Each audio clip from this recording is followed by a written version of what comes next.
Aku akan buat apa sahaja.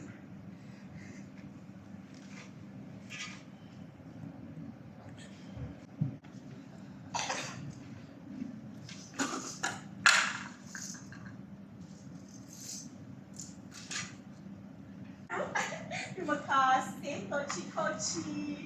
Alhamdulillah, rezeki Allah kan luas.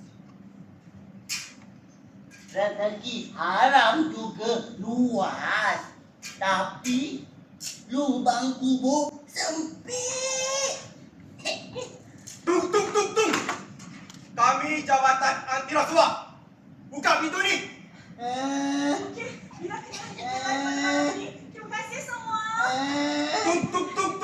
Kita bersama buka pintu ini. Kan, anda boleh pilih fail atau gelas kosong. Bagi aku gelas kosong. Baik.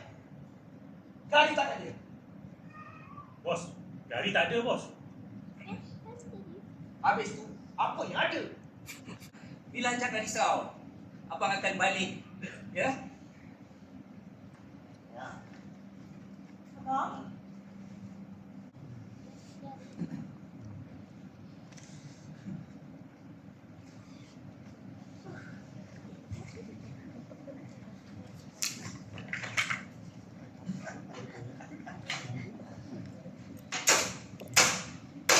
Encik Kamal. Adakah Encik Kamal mengaku di atas segala pertuduhan yang telah dibacakan? Pun! Aku tak buat apa-apa ya pun. Satu sen pun aku tak ambil. Aku buat sebab aku sayangkan isteri aku. Setelah meneliti keterangan saksi-saksi yang berkaliber, Encik Kamal dijatuhkan hukuman penjara. Alhamdulillah. Kan? Tapi kebenaran tetap akan tumbuh walau dalam lumpur.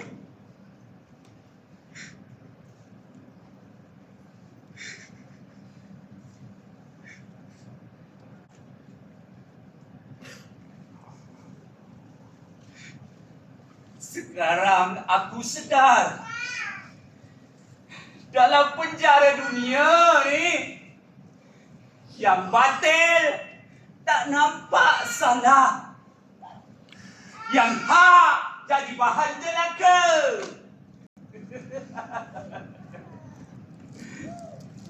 Beras. Oh, beras. Di mana? Ya, beras. Berapa butir kau tinggal tadi? Hah? 13. Tahu 3,000 dosa aku yang tak pernah selesai.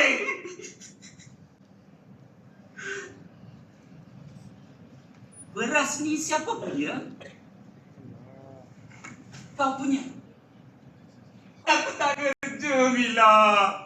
Aku kerja. Tapi kerja aku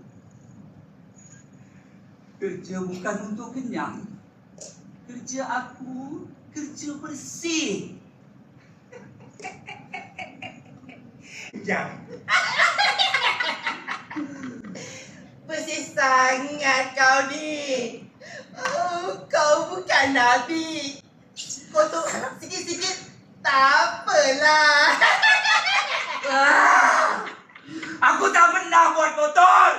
Aku tak pernah ada niat jahat.